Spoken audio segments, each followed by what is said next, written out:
तर कल्याण railway station बॉम्बनं उडवून देण्याची अफवा पसरवण्यात आलेली आहे। उल्हासनगरच्या मध्यवर्ती पोलिसांमध्ये फोन करणाऱ्या विरोधात गुन्हा दाखल करण्यात आला। अज्ञात व्यक्तीच्या विरोधात मध्यवर्ती पोलीस ठाण्यामध्ये हा गुन्ह्याची नोंद जी आहे ती करण्यात आली।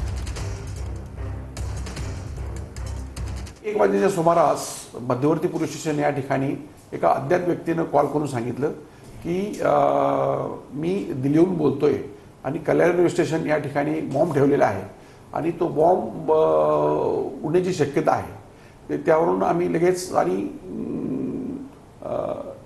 ती जी बातमी आहे ती आम्हाला एका उल्हासनगरच्या व्यक्तीने दिलेली आहे। त्यानुसार आम्ही त्याचा नंबर ट्रेस करून त्या व्यक्तीला आणलं। त्या व्यक्तीला आणल्यानंतर त्यांनी सांगितले की अशी मी कुठलीही बातमी दिली नाही। पूर्ण डॉग स्क्वॉड बॉम्ब स्क्वॉड यांनी पूर्ण चेकिंग झाल्यानंतर असं निर्णय झालं की सदरची बातमी एक खोटी आहे। त्या खोट्या बातमीच्या आधारावर आम्ही अज्ञात व्यक्तीविरुद्ध गुन्हा दाखल केलेला आहे आणि गुन्ह्याचा तपास सुरू आहे।